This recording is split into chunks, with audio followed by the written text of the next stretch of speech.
I don't know what's happening. Ooh, I can smell it. Sarap nito, pare. That's really good.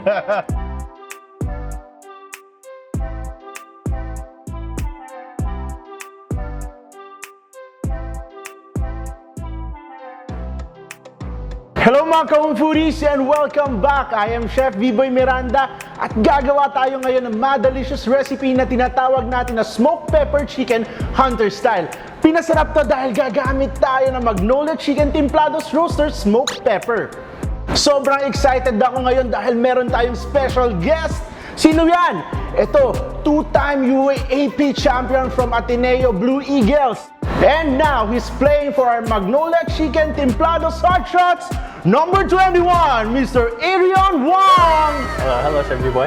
Hi, Adrian. Are you ready? Let's do it. Let's do this! Let's do it. Bang! First, what we have to do is open the pack of our Magnolia Chicken Roasters Smoked Pepper. We'll cut this into 8 pieces. It's juicy. Juicy, marinated very well, right? Yep. Split in half. Have you done this before? I've cut chicken, but not like this. Not the whole one? Yeah. Usually, we take out this bone, the backbone. But here in the Philippines, we don't. Sayang. Yeah, the bone gives it more flavor, right? Yes, definitely.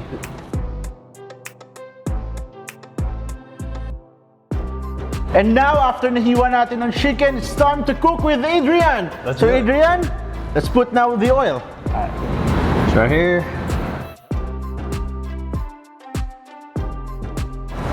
For chicken, Adrian, usually we're gonna put it on skin side first, and it's not hot.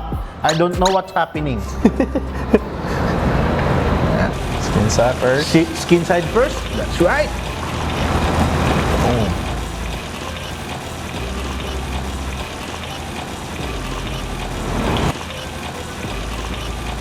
How did you started to play basketball? Who inspired you? Well, my dad. He signed me up for a basketball class in the 2nd grade. Tapos, after that, it was me and my brother. After that, we just started playing basketball, and I just fell in love with the game ever since. Oh, see? Ooh, there it is. Oh, nice one. Brown. You have to set it aside. Are you okay? Yep. The oil is splattering, yeah. Oh my god. Oh my god. We have to saute our onions.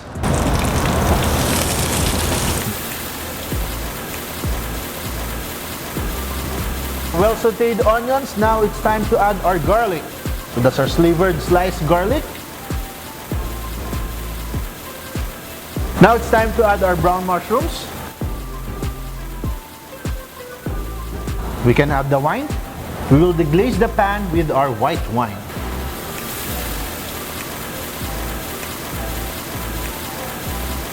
Okay, after it evaporates, we can add now our tomatoes. Adrian, assist me, please. We can put back our chicken. So we have to simmer it for a while. Alright, I think it's time to stir. So, I'm gonna open this one. Oh, look at that. Ooh, almost cooked. Ooh. My taste buds are watering already. Adrian, we're gonna put now our red bell pepper and green bell peppers. So just put it there.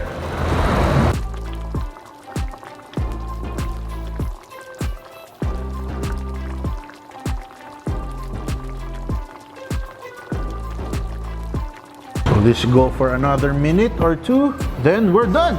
Oh, I'm excited to eat this. Alright, alright. It's time to plate. Yan na. Oh, ooh, look at that. Ooh, I can smell it. Sarap nito, pare. Ganun lang kasimple, you can make dish for the whole family. Sauce. Ooh, look at that. I smell it. Ooh.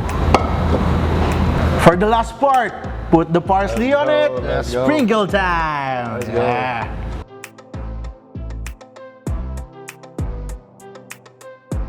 Ganun lang kasimple, di ba, Adrian? Yup. Yes. Yep. My favorite part, tiki man na. Let's What go. part do you like? Maybe the other one, it's in the sauce. Yes. It's in the sauce. give you some of this. Oh wow. Musta? Wow, that's super flavorful. Di ba? Di ba? And it's soft. Oh, that's really good.